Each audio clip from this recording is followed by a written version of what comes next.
And we're live. Hello, ladies and gentlemen, and welcome to the Early Bird Easter edition, if you want to call it that, of Fans of Power. If you're wondering why we're doing this on Saturday night, it's because Joe doesn't plan ahead. So we're doing this on a Saturday night as opposed to a Sunday night or any other night for for that reason. But if you enjoy the podcast, you're probably not arguing or complaining or bitching about it regardless. So Joe did, to Joe's credit, he just wanted to make sure we gave people their regular dosage of Fans of Power. So I can mock Joe, but we also have to praise Joe because without him, we would not be here tonight, and without our good friend Nathan Kennedy as well. So Yes, so Nathan, definitely thank you for recording for us, and hello T Rex, and yes, tomorrow is Easter, so I'll be busy, and I know a lot of other people will be busy as well. So we, like I said, wanted to get in an episode, but first let me just say hello to everybody in the chat room. See, we got JSP, thank you for joining us, Chris Simpson, Jake Juggalo, and I thought, okay, I might have went right past somebody. All right, JSP, Chris Simpson, Jake Juggalo. Okay, for some reason I thought I seen more, but I see we got 10 people that are at least here. But no, we figured we'd do an episode talking about some of the recent figures that were shown and some other things as well. But Tyler, why don't you start us off and at least let fans know what was shown this week in this 3-day stretch of figures? oh, Elizabeth, I'm coming to join you, honey, after seeing those reveals this week. I'm quoting Joe's shirt there. Oh Yeah, yeah, there you go. yeah.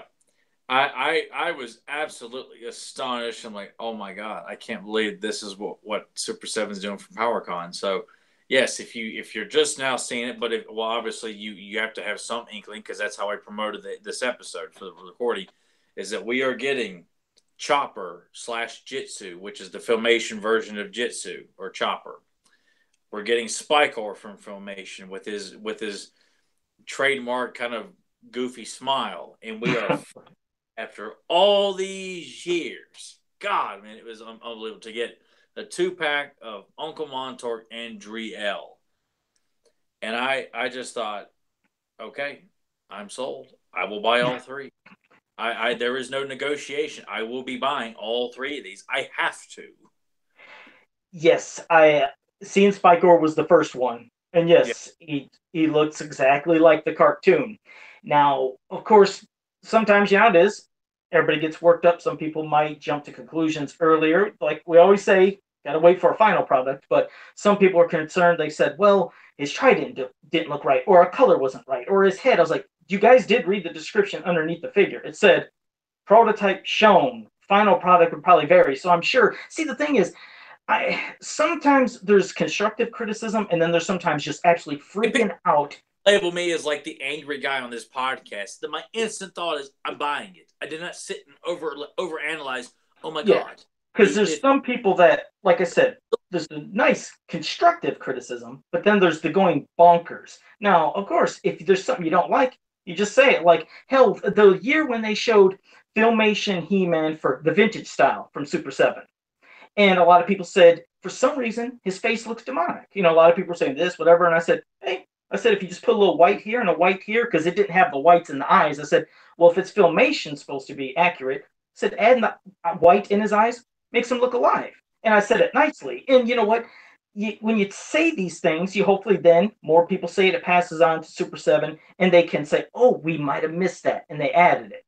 So this thing with Spikor, first off, his trident, I believe his trident looks exactly like the cartoon. The only thing that's different is, it's okay. I'm not holding the middle finger to you, to Tyler, or anybody, but there's the middle one, and then there's the ones off to the side. And the ones off to the side in the cartoon are slightly thinner, but it looks like for the figure it's a little thicker. Well, in some degree, I hope it stays a little thicker because I always get worried with anything that's thin plastic that it might snap. So it looks just like it. And then they were freaking out over a part right here on his trident to where they said it shouldn't be silver, it should be red or whatever the color was. I was like, again, don't scream at people and sound like you're trying to piss people off. Just say, hey, Super 7, hopefully you guys get this in the end. And I'm sure they'd get it. So that's early, but Spikor looks fantastic. He looks exactly like the cartoon. And the same can be said for Montor, Driel, and of course Chopper slash Jitsu. But no, it's like I said, it's always saying nicely because it's like you're never going to be able to please every fan in the world, meaning people have been excited that we're getting, filmation characters that we never had before. Now, there's two sides to that. Some people are saying, I am so excited we're getting them, and I like the less detail, to where it's not super detailed like the collector's choice ones.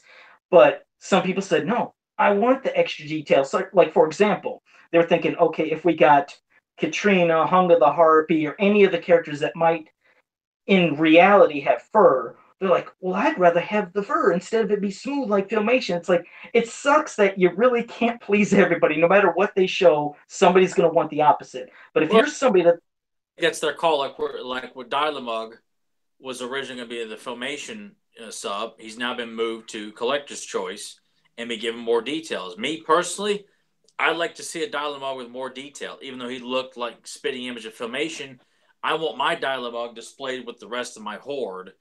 And I mean, I have no problem because I'm sure at some point we're going to get a Filmation Cobra Khan, a Filmation Webstor, a Filmation Leech, Montana, Grizzlor. I mean, we're getting Filmation Merman, and I bought that Filmation sub specifically so I could get Merman and Tongue Lash or Tongue Lash Shore, whichever name you want to call them at the or moment. tongue or whatever. Yeah, I got you. I'm like, I've got a Merman, but that's Filmation Merman. I have to have it for my Filmation shelf. So I had no problem if they want to go back and re-release Dylamug, and if for some reason Katrina or Hunger the Harpy is released again, but with more details or more Filmation style, that's fine. To me, that's perfectly fantastic. I would not rule out that they would not go back and do it. Not that they would. I mean, this thing has got to be going extremely good constantly for the next few years for that to happen. But I mean, I guess if you people really want, but the Filmation sub is not as big. Who's to say we wouldn't get Katrina or Hunger the Harpy in the Collector's Choice line? I No, think it's this true. I mean, they could. variants. We're getting characters we've already gotten before, for the most part. No, you're right. And even if we didn't, like, let's say we didn't get them in Collector's Choice, but they decided to do just the, Club Grayskull style with less detail and having it look just like the cartoon. I mean, I just don't have a problem with it. I mean, and if we got one with more detail, that's fantastic. But I mean, there's the middle to where there's some people that they'll like everything, no matter if it's detailed or not. But then sometimes it always happens. It's bound to happen. You'll get some that want more detail I or less. feel like and I don't go and read it. I'm not going to because I don't like reading a lot of crap on social media because when I do read, I'm like, God, some of these people are just so naive.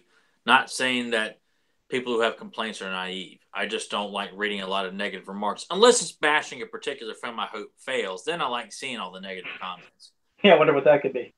Yeah, but for this, I'm like, I don't want to see it because I feel like it could always be addressed as like, do you guys plan on fixing the Trident, or will we be able to?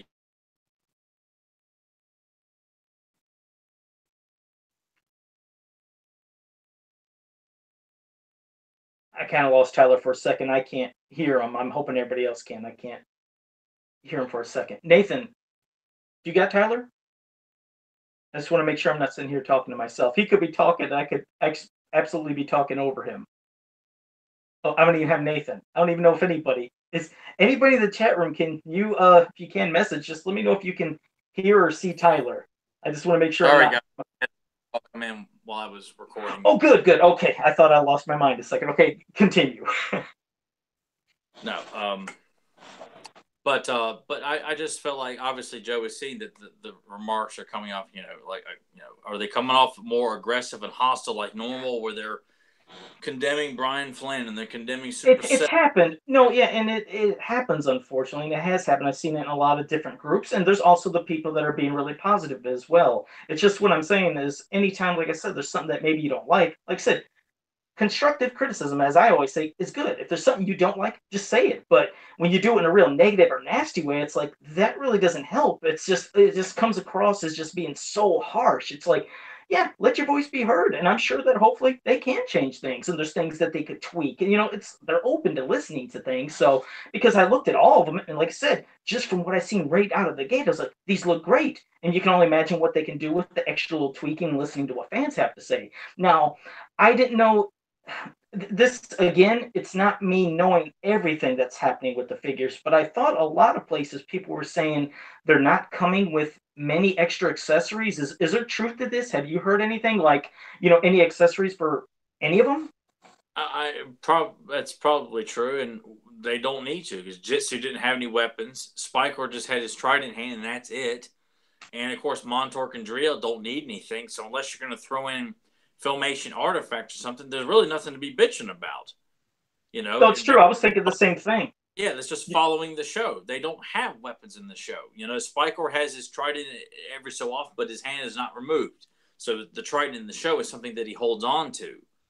So other than maybe a detachable hand to show, like they have the trident hand or something, that's it. So if people are saying Chopper needs to have a sword, no. He didn't have a sword. Yeah, they're right. He did not have a sword in the cartoon. Now, you're right. With Spikor, it could make sense if he could have a removable hand to hold a trident, but Driel and Montork, they're wizards. They do magic, and they did not. I mean, they were never flying around using magic wands all the time. They do their magic, so I couldn't imagine. It's like, and plus just having them together. I mean, hell, I mean it's like bonus, it's 2 for 1. You know what I mean? You're getting 2 of them in a 2-pack. It's like that's awesome. So yeah, yeah. They would have to come to 2-pack. I'm glad of that. I mean, I think those are the only 2 Trollins that I would care to have. I don't want Yuckers. I don't want Snoop. I don't want Squanch.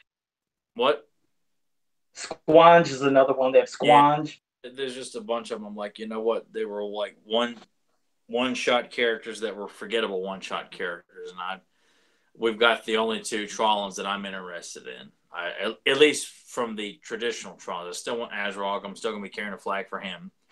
You know, yeah. And Droon, even though he's not technically Trollin, but he's in a Trollin episode. Yeah, but yes. I was going to say one thing. Grimbot in the chat room, which thank you for joining us.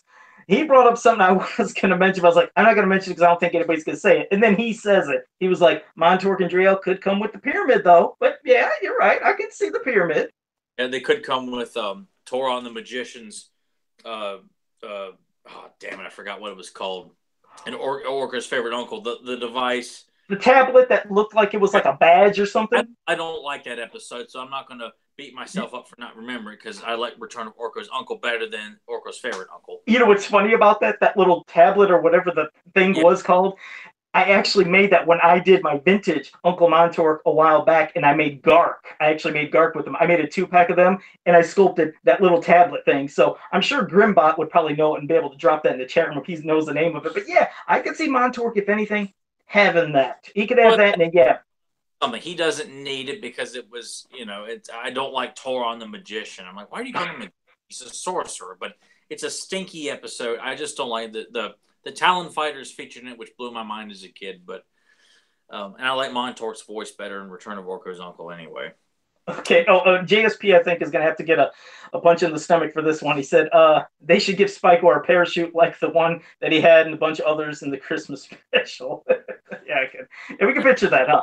As a joke, if they really wanted to do it as a joke, yeah, that would be fine. But, I don't see them sculpting like a fully released parachute. Right. Hold on to or like just something to set by his feet as a gag. I mean that's cute. That's fine. Yeah, but Chopper, I mean, I see nothing that unless you want to be funny and say, here, give him the Dragon Pearl. I mean, just for an accessory. That would be something, but or a baby dragon. Yeah, that'd be a lot of tooling, but that would be cool. But yeah, cool. But honestly, he doesn't need anything. For the most part, and what few depictions of Jitsu we see, he doesn't get to use the katana sword a lot. It's not featured in his few mini comic appearances. He's not carrying the katana sword. I know he's carrying it in the Rock Warriors, but doesn't really get to use it that much. It's just kind of there. But he's having his flesh hand, right? I don't think it's gold. It is his flesh hand for the toy, correct? Yeah, okay. Sure. I wanted to make sure. I want to make sure in case there was some people wondering. Oh, no. But I'm super static because I can't wait to put him in his hunch. Oh, man, it'd be so cool to put him in his hunch and just put him. I mean, God, he's going to look incredible on the shelf. I mean, I was wondering, because, how they did for Fangman's figure, they did a way they did the outfit that made him look kind of extra hunched. I mean, I wonder if, with the final figure for Chopper, if they will make it where he looks a little extra hunched like how he is in the cartoon. Yeah, not that he, should be, because it bothered me as a kid that why is he displays kind of moving a lot slower? And I thought it's Jitsu, he's not going to move slow, but I just took it as like when they're showing him in the episode, like they're just trying to make sure that the kids watching gets a full, clear shot of who this guy is. But I just felt like he should be standing more upright. I I just would, yeah. Jitsu is such a prominent villain to me, so to see him hunched over as some kind of I don't know. I'll admit it. You know, it's weird, which we'll get to that later, but that is exactly what I thought. I kind of, when I seen him hunched in the cartoon, I thought, well, what's he doing? Because I'm used to the figure standing up and seeing the back of the card art, and he looks, he's up, he's ready to fight, a martial artist, and then this, it's like, but well, hey, whatever. At least it'll be a cool figure. Really quick, Grimbot looked at the sheets, the model sheets, and found out that it's the Torn's tablet is called Amulet. So it's just an amulet. So Okay. well, there you go. At least it didn't have a special big name. I love how our mystery Grimbot is so reliable with filmation facts and things like that. This You guy's know, good. He's got his finger on everything. If you need to know something about filmation, I think he's going to pop it up. So we always appreciate. who the hell that guy was, you know. I don't know. I don't know. I have to see if he's going to be doing anything coming up soon. It'd be nice. But He's act for filmation, so you know what? Maybe this guy's really good at doing like filmation stuff, you know. yeah, we'll have to see what he thinks of our commentary when we try to discuss Dragon Invasion. We do that. We'll see if he thinks we're on par with our comments. But before we get to that and the other stuff, first I want to say, did they say what was the date again that they were going to start doing the pre-orders for these figures and the ending date? I thought you. I I believe didn't know if you might know that. 7th, I think, is the pre-orders start, and then at the beginning of May, I think. I don't have the exact. I think it's April 7th. Starts on April 7th, and then goes into like the beginning of May, like the first week of May, I think. Okay. I think I don't because I don't have it out with me, and I didn't think to write it down or memorize that. But I went back and looked at it a few times to make sure I will try to make sure that I had money for that. So I was okay. I got at this point just over a month to make sure I've got the funds to pay for, and I know it's cheaper if you do buy all three as opposed to buying individually. You say $15, don't you? I think you say $15. What the final price is with tax and everything like that, but it's $135 for all three as opposed to $50 a piece for all three individually. Right. That's what I'm going to aim to do because I got to have all three of these. I got to have Chopper, I've got to have Driel and Montork, and I got to have Spikor. So Perfect. this is I feel like I know last year with the PowerCon exclusive, I think people were kind of like not sure what to think. We thought it looked cool. They look fantastic, but I almost felt like with this one too, it's I think it was a really good idea to make all three figures like very prominent, well-known variants.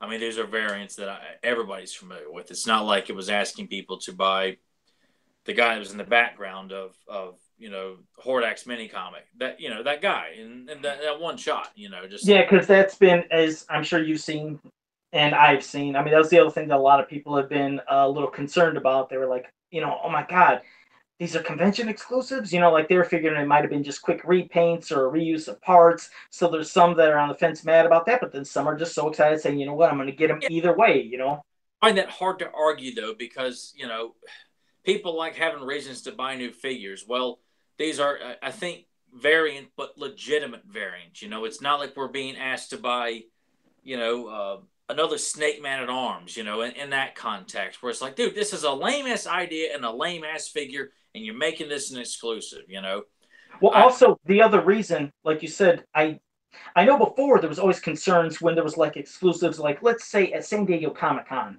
because if you couldn't go to San Diego Comic-Con, you weren't getting that figure or you're going to have to pay real high prices. So with these, as long as you pre-order, you're getting them. So it's just like if you're going to do it through the subscription, but you're doing it through this convention. So it's like you can get them. You're not going to have trouble not getting them. They're doing it made to order. So if you order them, you got them. Yeah. And I think it's good too because, I mean, I think at this point too, unless, obviously the negative seems to always outweigh the positive, that people are always going to remember all the people bitching and complaining about, why didn't we get Hunger this year, man? I'm going to, throw myself out of my window if Super 7 doesn't get with it and give me this character. I think we've reached that point now. Everything is just gravy now. We're lucky to still get, and I'm not being that cliche, polypractical that Joe likes to be all the time. I just had to break Joe up. Thanks, I like that. But when I see in arguments on social media over stuff that I clearly disagree with, and you got people coming in as if like they're being Miss Lovejoy, and not saying necessarily saying think of the children. They're just coming in and just wanting to just no, you shouldn't knock this just because you just shouldn't. Is like, okay, look, people, we're all entitled to, I don't like what we're given here. You have every right to feel that way, and to have a legitimate gripe. Sure, of course.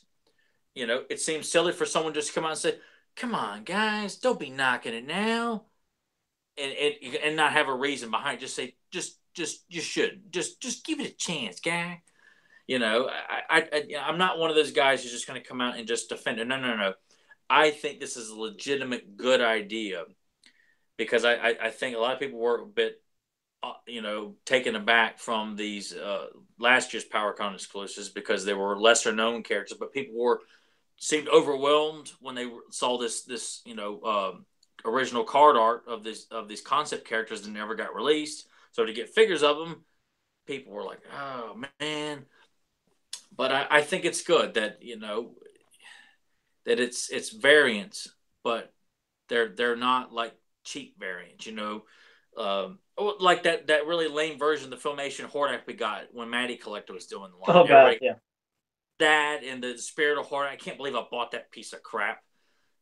Just cheap variants that it's just sticking it to the fans and people who just want to buy it from a collector standpoint. You buy it and then you're pissed off because you feel like you didn't get your money's worth. That I'd be pissed off about, but these make sense. It makes sense, and it's not flagship characters.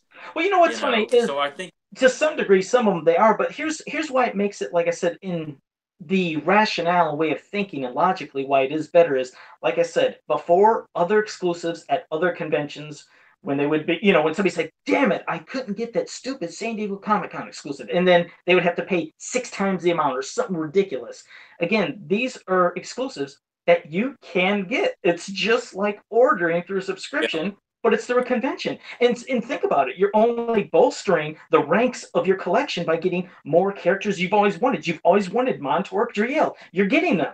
You're getting some Filmation characters that you've never had that version of. I mean, you never had Chopper, you never had Spikor. You're getting them. And then when they make an announcement, I'm sure at some of the San Diego Comic-Con of what's coming in the next waves of Club, Grayskull, and Collector's Choice, boom, it's more. It's like, in a way, I kind of prefer those over just a damn repaint of somebody or a different color. Like, oh, here's him with his colors from this comic or this. Where it's something I think fans have every right to be pissed off about because let's face it, that is as cheap as it gets because companies do that with collectors all the time with Star Wars and Transformers and wrestling and superheroes from DC and Marvel. Repaints, the same sculpt, repaints, enough. Mm-hmm.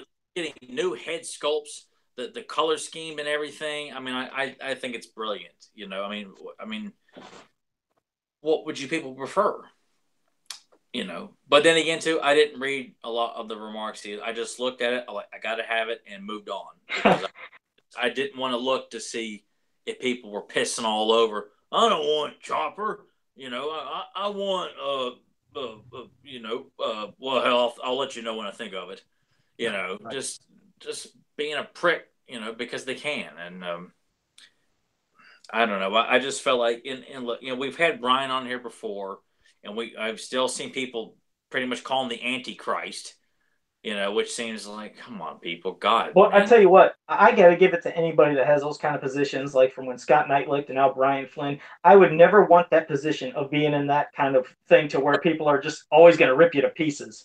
I know, and I've knocked a lot of things that Scott has done, but I wouldn't have wanted his job because, granted, he made a lot of bad decisions, in my opinion, of things he put in not just the mini comics, but characters and things like that. It just felt like sure, which I didn't like, things you didn't like, but again, I don't think we ever said, guys, like, I'm not going to curse, but we never cursed him out. We just said, I don't like this figure, I don't like that bio, and we can do that, but we kept it nice. But it's just when it's taken out of the realm of just being civil, that's when it's too much. It's like, you don't need to rip these people to pieces for doing stuff. It's like, God, just calm down.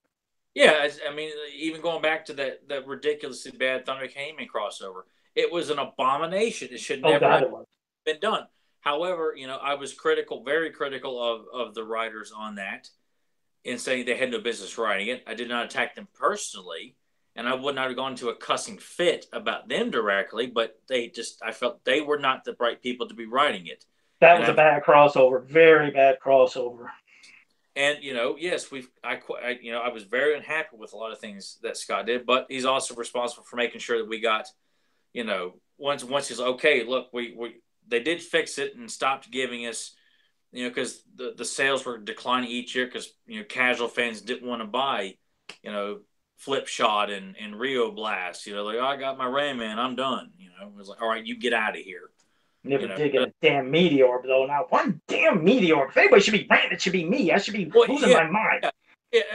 Let's just stop for a second there to realize you people who are complaining that you haven't gotten your obscure Filmation She-Ra villain or your obscure Filmation season 2 variation of Tila Na or whatever the case may be. Joe has not gotten a single meteor, and that's a faction that has not been acknowledged yet, all because everyone's still in the impression that people were not going to buy a meteor if they were to release that. Where people are like, I ain't summing up, I ain't buying no damn meteor, that ain't even a real He-Man toy.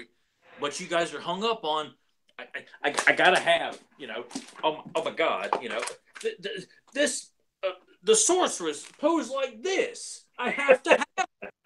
Like, you could be meteors, get the hell out of here. I am so Brian Flynn's the Antichrist. You didn't give me my squatting sorceress. It's just nonsense. You people stop and realize that is the one faction, other than the live action movie, but we did get, all 3 of them, that has not been represented. So take a step back here. I know we all had, and not saying that you do not have that right, because God knows I want my Azrael and Spydra at some point. May never get them. I have no idea. But the meteors have got to be represented. And I know it's been a constant fight that the powers that be are always afraid to pull the trigger, because if they announce they're going to do one, people are going to be flipping over tables and setting things on fire. And I wish, like I said before, I wish they wouldn't do that, because first, a couple things. I mean, the meteors were represented not only obviously in figure form, so we had figures of them back then. We had an origin story. We had them in the Star Marvel issue 2 comic. We had them in Saul and the Hive on She-Ra. Earl Norm did an amazing poster of them. They had a lot more representation for some, compared to some of the other obscure characters that appeared in figure form. But I keep saying, I had that one petition I did. It had over 1,500 people that signed that wanted it. There was people in tons of groups that said they wanted it. There are fans that want it, but like you said, sometimes the negative voices outweigh the positive. So if a lot of people really hate them and keep speaking up saying, I hate them, hate them, hate them, some people might think they do, but you'll see if you look around, there's tons of people that want them. Just give it a shot. And I'm sure that, yes, I've always said, I'm not expecting, give me a round little egg that's smooth. If the Horsemen do it, they're going to add some extra oomph into it and give them a little more wickedness. A picture Astro Lion with more of a mane and having this ferocious looking face and, like just doing details into everything. Yes, I'm sure they could do it. Crocobite, Dinosaur, they could all look wicked. Just give it a chance. But like I said, if anybody should be losing their mind, it would be me. But you know what? I lost that years ago when I did this, because I've been doing it for like 8 years talking about them. So I figured, you know what? I'll just be calm. If it happens, it happens. If not, what the heck? Yeah, so just realize, people, I'm sorry. One more thing from Grimbot. Now, see, Grimbot, he brought up something in the chat room. He said, yeah, but meteor molds were licensed from Takara, so slim chance of seeing them ever again. Well, that's the thing. This is why I always tell everybody I don't agree with that, because, okay, I know that they used the Tamagora molds from, back then from Bandai or whoever, whatever, when they were doing that back then. They borrowed the molds from the Tamagoras to make the meteors. Okay, but when the meteors were brought here, they were now given names and an origin. Now, here's the thing. If they're to make them now, they're not going to be using the Tamagora, Bandai, Takara, whatever figure molds. It would be a new thing. Mattel has the rights for every name they used. So it's not like Takara or Bandai or anybody owns an egg shape. That nobody has the license on the shape of an egg. So like I said, if they do it for classics, I'm sure it won't be just that. It would be beefed up, almost like Rock Lords or something. It would give a little more extra bam into it. So believe me, they can be done. They have the names. We don't need those molds no more from Takara. They're not going to use those no more. It would be something new, which means they are allowed to do it. They're not calling them Tamagoras. they're Meteorbs and they have the right to the Meteorbs and all the names, do it and make them a little beefier. And I think they would look cool as hell. I know they would. It would, and it's just unfortunate that because of this current living conditions that we all live in, that the one person bitching gets acknowledged, and the other 99 people that are like, sure, I'll do it, I'll sign up. Sorry, people, there's just not enough demand there. This guy's over here shitting his pants, threatening to continue to do so if we make a meteor, and he's not going to sub up. I'm not making fun of Super 7. I'm just making fun of that mentality that we live in, and that's what it always feels like. Is it really as hostile as it sounds? But they're the only ones getting acknowledged, is the people doing the complaining. And that comes off as, that's why anytime Joe tells me we got to complain, I'm like, how many people was it, Joe? Well, one, I'm not acknowledging that. If Joe likes to play, Tyler, I've been getting a lot of angry messages that you're just too angry on the show. How many, Joe? One, or something like that. Like, come on, I'm making a stand against the whole squeaky wheel concept. It's just, Well, I always try to keep. When do fans get used to this? Where it's like every year we get releases, and every year people are like, I'm never doing this again. I'm never set up. They will never get my money. Every year. It happens every year. And every reveal. There has never been one time they've revealed figures and showed them that everybody said, damn it, I love all that. Let's get on it. And everybody's saying it. Nope, that's just, bam, you hear the negative more than anything. But they sure sell them. But no, you. Like I said, you just can't please everybody. That's how it is, unfortunately. I know, but it feels like if you're not pleased, but at least think within rational terms. I mean, look, am I asking people on social media to be rational? Everybody's going to talk tough and make their big threats and their lame ass jokes on social media, thinking that, I can say whatever I want. I've got the power. Oh, look, check out my He-Man meme. I've got the power with my He-Man by a computer. Aren't I quirky and clever and witty? No, you're not, jerk off. There you go. And yes, Chris Simpson, I did get your angry emails. So there's overabundance of people using these memes and these really bad captions of He-Man with the TV's turned on. I have the power. Oh, I've done it again. Yeah. My power went off. Now it turned on. I have the power, people. Wink, wink. Hey, real quick, I was gonna say, Grimbot. Stop it! Stop making He-Man a joke. You're not funny. You're not original. Grimbot in the chat room, he's poking the bear. He's having a little fun. He said, people get negative even when Super 7 does something good, like correcting colors. So I get what you're doing there, Grimbot. I know what you're doing. We're gonna hold off on that. He's poking the bear. He's trying to get some rise. But all right. Right, because I don't take any. Is he poking me or you with that one? No, I think he's poking fans in general that might be talking about certain colors of things pertaining to Triclops, maybe Man-at-Arms. I get you. Triclops, I thought that was ridiculous. I mean, if the style guide had not looked like that, then maybe I give people credit for complaining about that. But it looked like the style guide. I'm sorry if the masses are not familiar with the style guide looks. The internet has got all kinds of information, and we're still producing information on the internet of facts and unknown ideas and thoughts of He-Man all the time.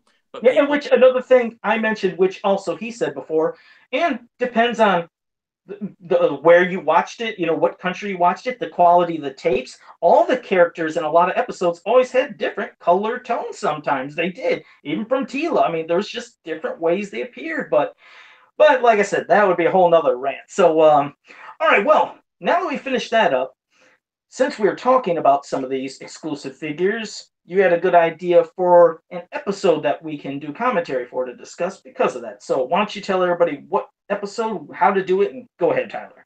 Yes, since we were given the good fortune, the great fortune of getting Chopper in a classic form, I thought it'd be a proper time to commemorate his release with a commentary for the Dragon Invasion, his only appearance in the He-Man and the Master of the Universe Filmation series, which was unfortunate, but still we did get him, whereas some characters never made it at all. So I can't.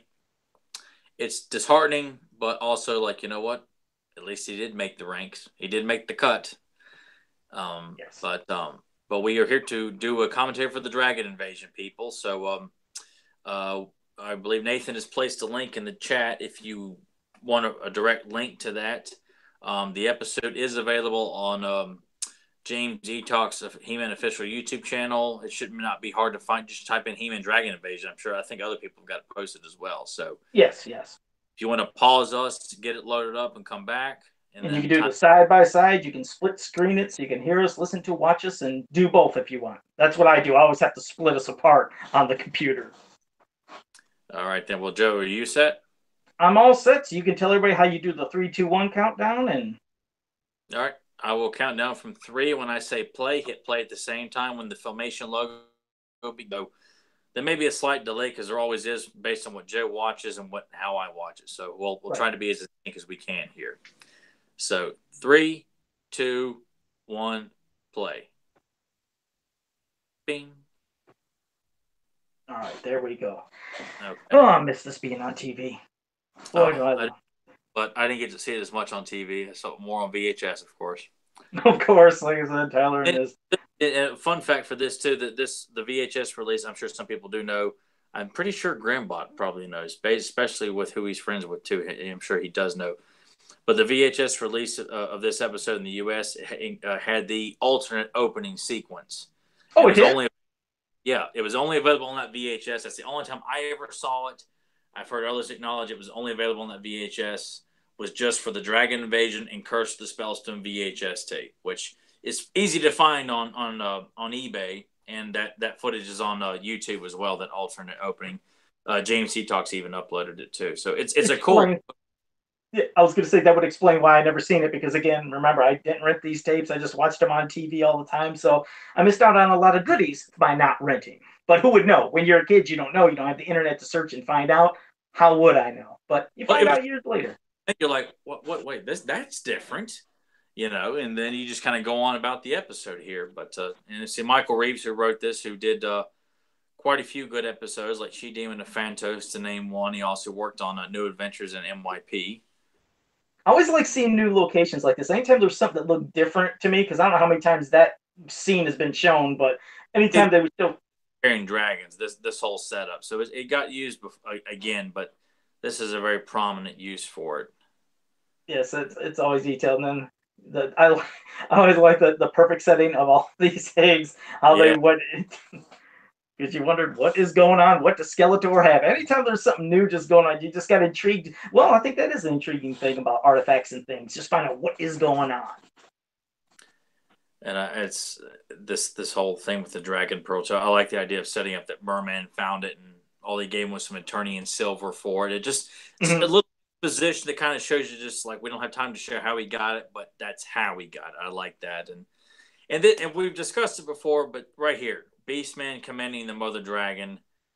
Later on in the episode, Beastman's controlling one of the dragons, and hasn't been a spell put on the dragon's brains. It's been growth serum that makes him grow immediately. So I'm sorry, but the theory that Beastman can't control dragons is contradicted in the same episode that people say. Exactly, because he can't with her, and then you might want to think, is it because of the rage of the mother wanting to protect her babies, and that's why nothing can control her? Because, hell, somebody's trying to get your family, you're going to lose your shit. Nobody's going to tell you what to do. But you're right.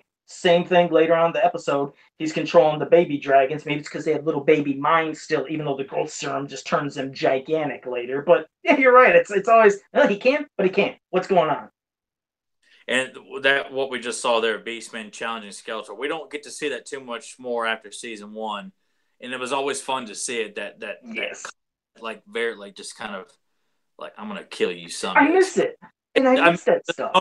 Great. I like that shot of Skeletor looking up in the air. That was really badass. No, but you're right. I like that stuff because that's when you get to see Beastman not being scared or being the fool how he was treated later on in season 2 with the rest of them. And here, you're right. He's like like later on, I think he even does it again. He'll challenge him again. He's speaking right up. And he's, so I like that. And this, with Orko pulling out the food, I sometimes as a kid thought it looked sick how he's pulling just a whole bunch of food. Like I could sympathize with him as a kid. Like, oh God, man, I felt the way he looked sometimes, Yeah, his stomach's all full, and then now he's making a whole bunch of Orcos, and It's like, oh boy. So this is the times you can see he can do whatever he wants when he wants, when they're not wanting to make it look like he can't do his magic at all. Of course, they're munching through their cloth in the face, but I'm not going to do that nitpick. And I never do that on these commentaries. You'll never hear Joe do a little nitpick part. Well, I Never guess happens. possibly Orca can do it. Why the hell can't Joe do it?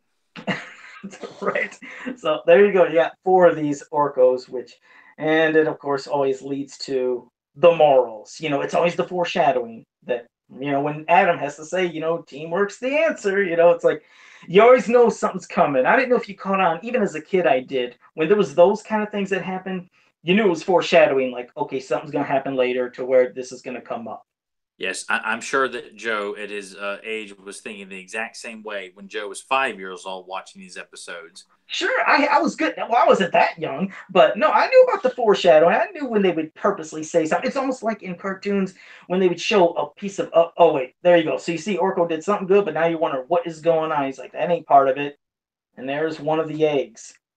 He almost kind of growth serum like protected the eggs from breaking, like shattering before the baby dragon could be hatched. Why it smashed the ground like that, as if like it had been coated with some sort of like concrete residue to like slam anything to protect it from. I actually dying. I agreed. I thought the same thing. I was like, it didn't crack, but maybe we seen it just upon impact that it started to. Destroyed the ground. I mean that's a pretty heavy ass dragon egg. It looked like a meteor landed. See, they can work. Oh. They're there. They're there. I love this sequence coming up here with the I love this part. I love. This was one of my favorites. I love anytime a boom, that different way of the transformation. The transformation doesn't get a whole lot of like unique moments, but this is one of them. Yeah, look at that. In the power of Grayskull, boom, blows it away. I like that. I always love seeing when they did something different with the transformation. Whether, like you said, whether even getting Cringer at a different time, going around a corner with the ricochet of the power sword. I always got into that. Like this was an epic moment, and House Shakoti Part 2, that's an epic moment. Dragon's Gift. Changing it up a bit and intensifying the reasoning behind the transformation, or just changing the transformation like this one, or like in Island of Fear when he's drowning. And no way, he doesn't transform in that one. He's trying to. Never mind. Sorry. But it's memorable. Like you said, when you see it, it's definitely memorable. And shortly, here's when Man-at-Arms says, "Oh, how convenient! I was looking for something to test my new stasis." Oh God! I always, because first you seen Teela using something. Yeah, I always say crack because first Teela's using something to try to. Well, there you go. Here's Teela doing her thing, and it didn't work. But you're right. When Man-at-Arms shows up with, it's convenient, a perfect time to try it out. It's like, of course. And they and it's not his fault, but that's just how they always wrote him. Is like I conveniently did this. Oh, I conveniently did that. You just want to shut up, old man. Poor guy. It's like that's the only way to get him involved. Like, okay, how can we get this new invention in here? And I just had Man-at-Arms just walk right in there randomly and say, hey, perfect timing. And he's always there just when it needs to be. Oh, Christopher Dahlberg, thank you for joining us in the chat room. Just seen you pop up. And Grimbot said, yeah, because Filmation was lazy when okay. But no, so this is there we go. Bam. So now you see that's a way of taking care of one of them with this convenient stasis ray, which also it's convenient that he makes a bunch of them later, right? Isn't it? Because there's more than one of them? Yes. Yeah. Taylor says it's a good thing my father made more than one stasis ray. That's double convenience. Look how many of these things maybe were made. But that was a nice, and Skeletor controls Beastman. Hey man, I just like that cut away there. It was cool. And this shot, I always love these shots. He looked evil there, really evil. What the villain should be doing, observing and monitoring their handiwork. And here he is. There's Beastman again, plotting against Skeletor already again. Yeah, that quickly. And then, he's like, you say something, like, no, but I liked it. And it wasn't quiet. He was loud enough to say it, but then he kind of said, yeah. It's just, God, I love moments like that. And I always like anytime Skeletor looked different, like, when he was looking, over, his view, his little table thing there, which I know probably has a proper name. Sorry about that, Grimbot. But when he's looking, it's a different way where sometimes he looks even more evil than the regular look that we usually get of him. You always get that. They draw the Skullson as like his eye, the bone brows, I guess you want to call it that. Sometimes they're drawn at an angle that really intensifies the anger. Yeah, that's what I mean. It looks meaner. Does Orko have a seatbelt? Because I always thought Oracle, since he floats, should have floated right the hell out of the Wind Raider. I always say that in every episode. It's like he Probably, floats. He's not. this show does emphasize safety. Yeah, there's a seatbelt that you don't see. Just remember that, everybody. There might be a seatbelt for Orko, because otherwise he shouldn't be holding his hat. He should be holding on the Wind Raider. But of course, he'd lose his hat. His hat because his seatbelt's on. But if he doesn't hold on to his hat, he's going to lose his hat. And then we'll see that godforsaken blue-faced Orko that's not real fan-friendly or accepted by many people when James Etok revealed that. So that was a doozy. And there goes He-Man. He at least traps the one dragon. Probably broke his back there, but episode takes place at night too. A lot of the episodes that have a lot of night scenes, I always really like because it looks really good, atmospheric. And what's weird though, it's still colorful. That's what I've said about a lot of shows, that when they try to do things to where they make it dark and also at night, but it looks dreary and it looks desolate. But that's the thing I always love about the cartoon. It's still, even with dark, is colorful and it seems inviting. Even the darkness is inviting, if that sounds crazy at all. But yeah. And I wish we'd see more of these, but I love shots of the Evil Wards at the council table, just showing them, a little bit behind the scenes of like seeing how these plans and plots are coming together. And as we've seen, who did we finally get? We got Chopper, and he's using what's he called, the space portal, or what was it? The space transport us there. Yeah, and getting to see Panther here along with Jitsu and Evelyn Trapjaw. Look at Jitsu. Looks such a badass, man. And exactly. One line in the episode gets a look of approve slightly. And it just shows you that they're not portraying him as, just some random throw-in. Like, he seems like he's a legitimate part of the group, even though he is. He unfortunately got the, what do you want to call it, the Captain Obvious line. He's got credentials, but yeah, he just says it. But it's almost like Evelyn like enjoys that. Like, yes, we did, we got her. Yeah, we trapped the sorceress in the Dragon Pearl. I was waiting for Skeletor, hit him in the back of the head. You're like, yes, we know that, Captain Obvious. But sorceress, this is Skeletor here coming up, right here. That right there. That looks freaky. Yeah, like the face. It just, the moments like that works. You can make the skull move for moments like that. And this is a great episode too, to showcase evil being triumphant for a while. And scary, because like I said, sorceress, you'd figure she's in Grayskull, she should be more powerful than anybody. But when this is being magnified by 100 times or something through that Dragon Pearl, and when what happens to her does happen, anytime something happened to the sorceress in the cartoon, it seemed like it freaked me out more than anything. Whether it was her being turned into like a harpy flying in the air and looking demonic. Anytime something happened to her, I was like, my God, no, she's the one that's supposed to be the most powerful in Castle Grayskull, and somebody did something to her. Like what we're gonna see right here. This part just creeped me out as a kid. Like seeing her. But it just shows you how. Here we go with Chopper's one line. He's so cool. Evelyn's like, she thinks she's probably pretty hot. That's probably what she's thinking right there. It's probably just gave him a little pinch. She's saying, but yeah. See the shot of, and I always like these shots, but it bothered me as a kid. Why is Jitsu lingering so far behind? I hated that. It made me feel like, no, this is Jitsu, master of martial arts. He would be moving just as fast as everybody. They did it with Lizard Man too, and She Demon the Phantom. It's pissed me off. Yeah, maybe it's because you'd figure if you wanted to try to have them all in there real quick, but you think it's like dramatic, but it's not really dramatic. It's just like, yeah, he's really lingering behind. I'm sure at that point Jitsu was in development. He's an upcoming character. Show him prominently, but it just bothered me. But he never came back. Damn it, that's what sucked. I was like, well, we never got him again. Yeah. Only here, yep, and there you go, because he made sure that using the power, the Dragon Pearl, that He-Man would never come in there again. I always like this because it, of course, reminded me. I was like, hey, there's the intro. When you see Skeletor's skull there and doing the laugh. And it just shows you just how the level of danger that all this is, with the sorceress being taken. Skeletor's got Grayskull. His warriors are in there with him right now, and just trying to figure out how the hell are we. I like the music playing, just kind of building up that, like, what do we do, man? How are we going to get in here? And right. And yeah, Grimbot, maybe Jitsu does have back problems, and that's why he's having trouble getting around. Might have been a bad fight against somebody. Jitsu has back problems. Some douchebag's going to come along and make some goofy ass meme or some like cute Photoshop picture, of Jitsu sitting at a chiropractor. There you go. And what I also like to say, though, is you've seen, Man at Arms using the battle ram to shoot like energy out of it instead of just like the regular toys battle thing. But this is where I got lost, and I was wondering if maybe there was something that if there was a cut scene if James Etok knew, but right there Orko said, "That's it. I remember what Prince Adam said. Teamwork's the answer." Now that's all Orko said, and then He-Man said, "That's right. We got to get all the dragons together for teamwork." And I was like, "But that's not what Orko said." Was there like a missing line, something that maybe they meant to say? It Yeah, just seemed I get what you're saying. Though. Yeah, it definitely sounds like there could have been something missing there to, like, okay, well, we're all here together, we're a team, but what are we missing?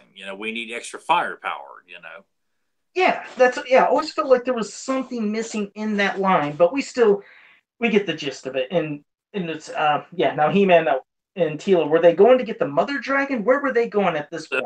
They're all under the impression that Beastman is controlling the dragons, which is why they're acting the way they are. So they're going to get Beastman to make them get out of their mind trance so they can get all the dragons to come to Castle Grayskull to try to. Even the heroes believe that he's controlling the dragon. So that's what I'm saying. Where did this legend of Beastman can't control dragons? Because I bought into it like everybody did years and years ago, but then I was rewatching this episode. Which right there, yeah. Like, what the hell are you people talking about? Exactly, he's controlling all the baby dragons, and it isn't until he gets He-Man gets Beastman and takes the control over the dragons to where Beastman doesn't have control over them no more. Then that power is gone once it happens. Once He-Man takes care of Beastman. Yeah. So I think, this is where I think he's going to trap him. I think he grabs a rock and then shoves it. I like this. That shows, bam, look how hard Beastman threw that rock. Yeah, which we don't get to see a lot of moments of feats of strength for Beastman, but that was one of them. Exactly. And then now that he stopped him, and see, that's the moment. Now that he's under the stasis, bam, he no longer has mind control over the dragons, which now you see they're actually quite friendly. Because they are babies in reality. Too is that dragon just witnessed He-Man save him. Like when the avoided the rock, the massive rock coming down the dragon. He-Man jumps on the dragon to save it, and the dragon turns. It did. Yes, you're right. And he did that. And I also thought, obviously, too, because they still probably have the minds of a baby. Like, look at all of them right here with Man-at-Arms, Stratos, Ram-Man, all of them. Now you see they all have turned gentle because that mind control is done. Beastman doesn't, and that shows the power of Beastman. Think about that. He was able to keep mind control out of all of them in all these different locations. How many? We don't know how many dragons. At least there's 4 dragons here. We don't know how many. I mean, there was a lot of dragon eggs. Yeah, and he didn't go all over Eternity to get all the dragons, but they've got 4 here. So that's 4 dragons that Beastman has been in control of. That's pretty impressive, with not even being by him. I mean, he's not even by them, and he's holding that power. Controlling them mentally, because as we've seen before, he can control animals from great distances. And I like this shot of with the evil warriors, and then you got the heroic warriors staring him down here, right there, and here. That's a cool shot. Yep. Every action, Jitsu Choppers duking it out with Ram. His only moment in the cartoon to do anything was to chop and then get banged. On my excessive rentals of this VHS, I can't wait to see Jitsu go into action, man. Oh, it's over. I know it's like it's terrible, but he does the stereotype of when you're doing it martial arts and chopping through the boards. He chops through a table, then he gets hit, and it's over. It's like, yeah, I figured was going to do. So what if he's going to be depicted? Depict him as to what kids were expected to do with him. Yeah, they should have had him at least try to chop to hit Ram-Man or something. Actually hit Ram-Man, that Ram-Man hits him back. But hey, he got to do something. He had a little time to shine. And slightly. We don't get to see a whole He-Man Skeletor duking it out at Snake Mountain. I mean, this is it's heading out to the Blood Falls. This is one of the most epic shots of the entire series. Yeah. This panning shot here, I used this with one of my Axel drawings. Was this shot right here? God, this is so cool to have right here at the Blood Falls. That would be so cool to see. And anytime you've seen when Skeletor is getting more power because he's using all the power of the sorceress within the Dragon Pearl, and then he gets this big. It's like, look how big it's. Even though the hand looked like it was animated backwards. I know. I wonder about that too. It's like something doesn't look right there. Yeah, but it was always cool. It's like, damn, look how big Skeletor is. But of course, it don't matter. It still ain't nothing for He-Man. He-Man takes care of him like nothing. But he'll save him. You know how He-Man is. He's still gonna save no matter what. Caught that big. Oh, this whole sequence. I mean, it's unfortunate these episodes are only but so long because there's so many great moments and sequences that you wish you could have seen a hell of a lot more. Like that could have been a long fight between the two of them at the Blood Falls. Yes, it could have been. But hey, I guess there's only so much, like you said, they can get in while showing everything else going on. And up there you go, killed the sorceress. She's dead now. Skeletor's turned back normal, and no more sorceress. That's what happened right there. It's over.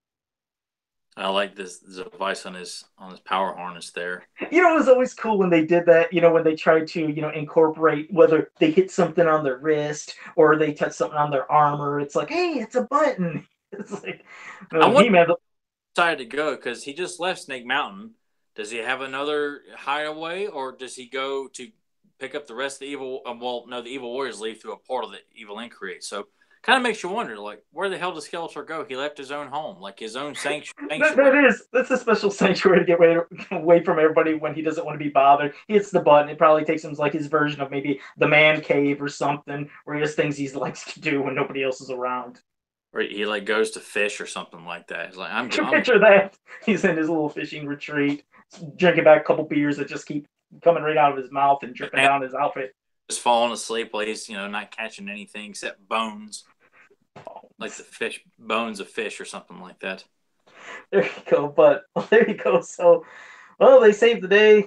Got the sorcerer saved, and he thought, there you go. And Orko's talking about it would be cool to see a baby. See, there's one of the baby dragons. And it looked like that as a pet.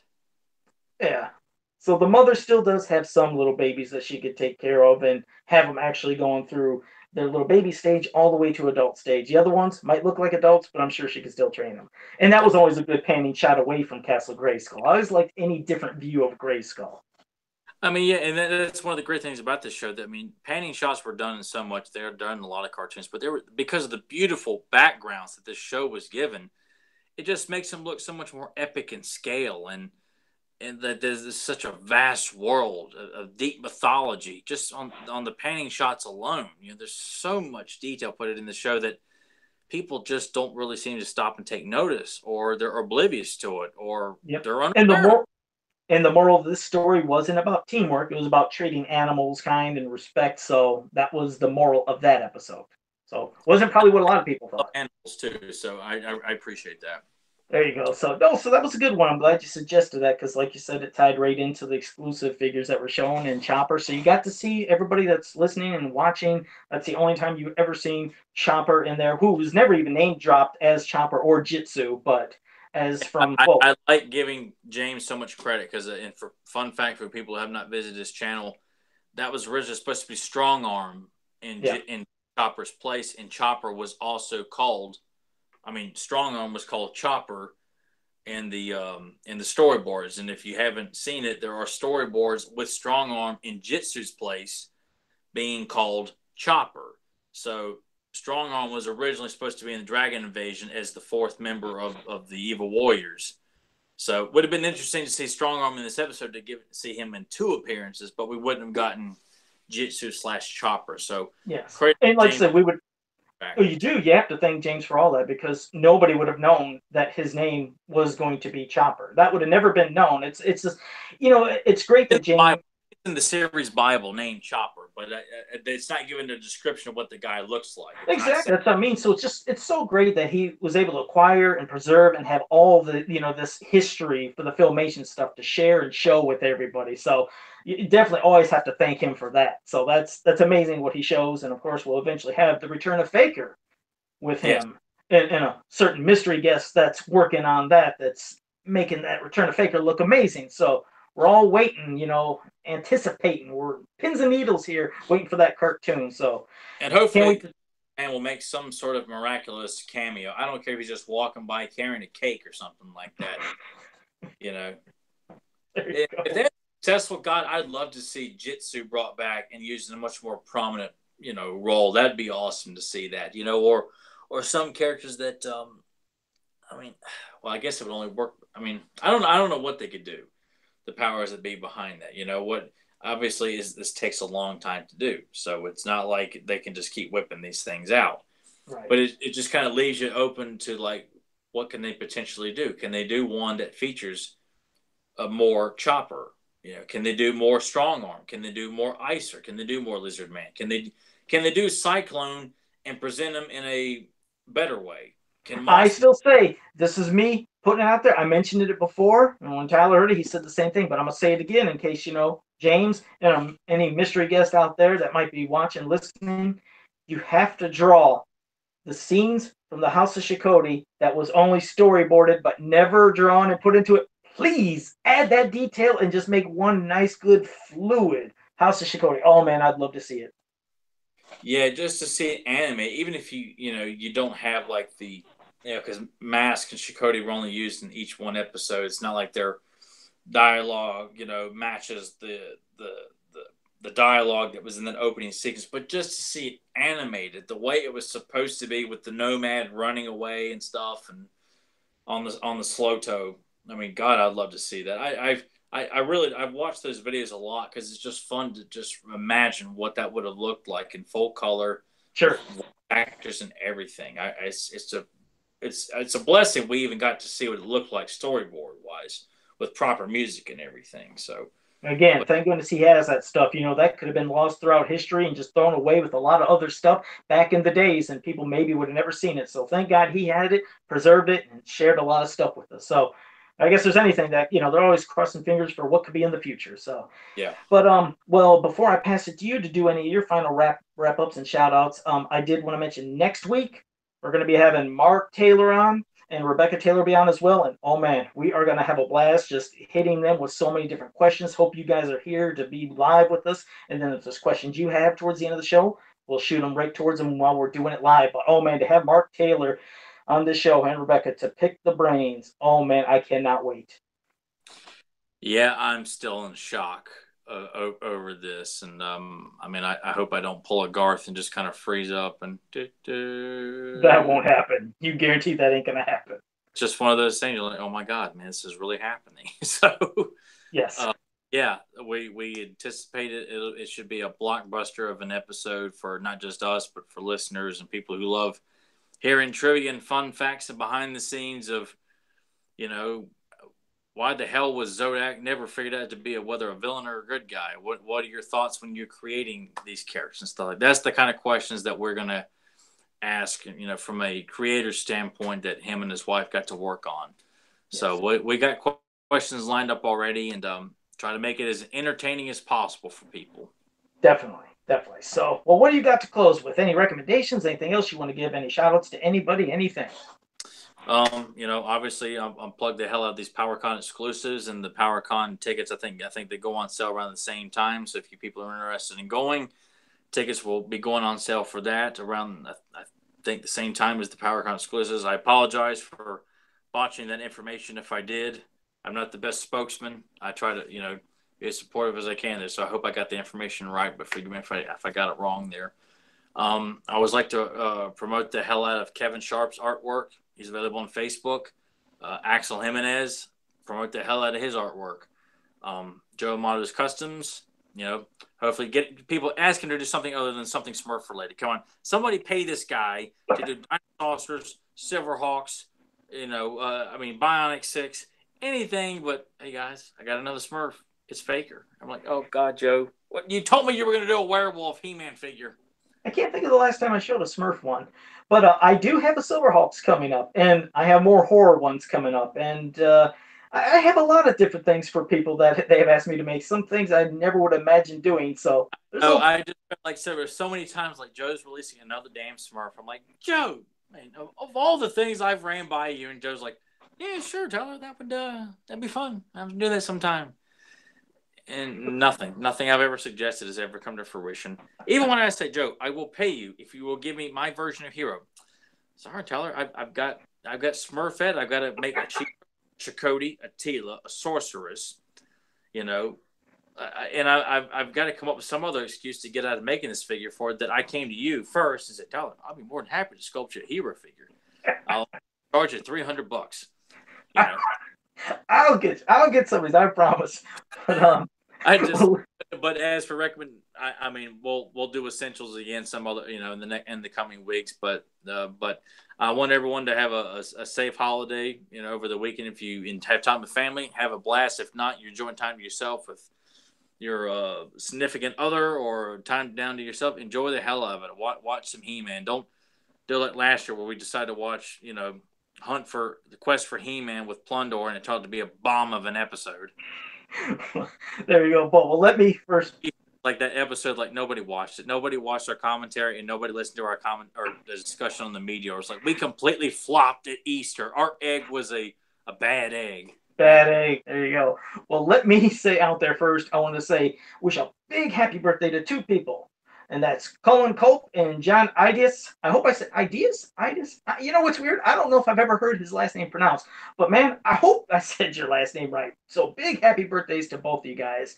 And no, as for Easter tomorrow now, you guys remember, it's Easter and it's April Fool's. This hasn't happened since the 1800s. So in our lifetime, we have never experienced an Easter for April Fool's Day. So for your kids, and if you got nieces and nephews and you normally do an Easter egg hunt, this is what I suggest you doing. You hide your eggs like normal, And then tell them. Yeah, because some have real eggs. Some do the plastic eggs where they put things in. But however you do your Easter egg hunt, and sometimes they mark down 20, and if you find it, you can get $20 if you find the $20 egg. You tell your kids that there's a $20 egg out there. But there's not going to be a $20 egg. You have them searching. They're out there for hours and hours and just driving them nuts. And when they finally can't do it, say, you know why you can't find it? It's because there's not one. April Fools. This is the only time you can do it for an Easter. So get them bad. Fake them out. Get a plastic egg and write $20 on there. And have nothing. $20 egg out there. That's how you fool them for April. Because you don't think there's $20 bill on that egg. Well, I think it's even better to have these poor little poor little kids just looking, and you're just looking, watching, and laughing your butts off thinking, they're never going to find nothing. And when they finally lose hope, and maybe they even have a little tear in their eye, you tell them, April Fools, there's no $20 egg, and just watch their little hearts crack, just like that egg. Said it, Joe. My way's more funny. No, mine is more tormenting. Mine is... That one kid is going to find... I think mine's a little more evil. I just realized that. Tyler, I did. Then you can go over and laugh at them. I just realized. I think mine, sadistically, maybe it's my horror aspect. It's evil. There's nothing sadistic about that. At least, but terrible on that egg, that child thinks he's going to legit. But it's too quick. That's what I mean. If they do it and they see it, there's nothing. I've seen that done before, plenty of times, but not many times where you can have them just looking endlessly to nothing. There's nothing original about that. There it is. It's endless. It's tormenting. The poor little kids are looking and looking. They're getting exhausted, all to find nothing, just to piss those little kids off. That's terrible. Stand-up comedian or working in the film industry, writing comedies or anything like that.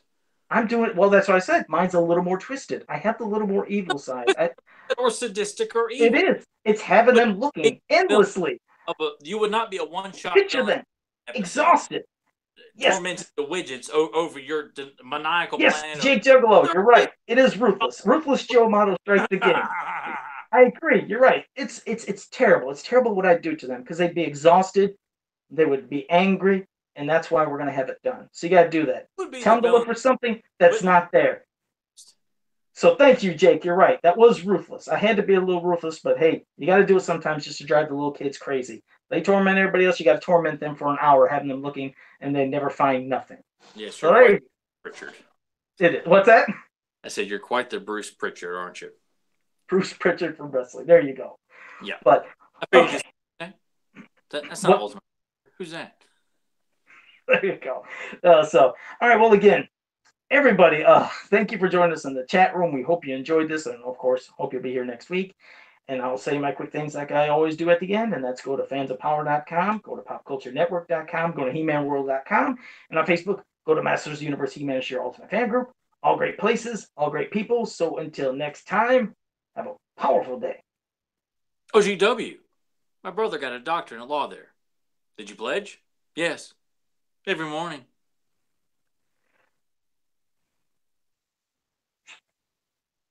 Damn it. I don't know. Now I'm going to wait for the chat room. You guys got to get that because I don't know it. I should know that. Pledge every morning. Let's see. I'm waiting to see if somebody can get this in the chat room before we go off the air. I just want to see because I have drawn a complete blank. Did you say it one more time, though? Sure.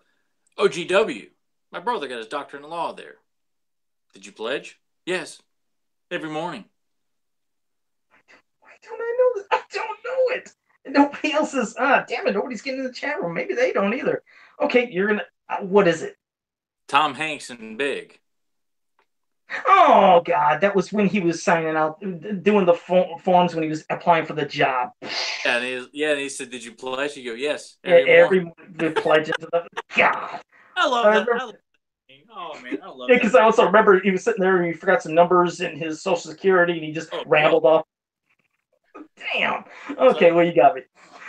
All right, well, again, thank you guys. Hope you enjoyed the show. See you guys next week and have a safe Easter.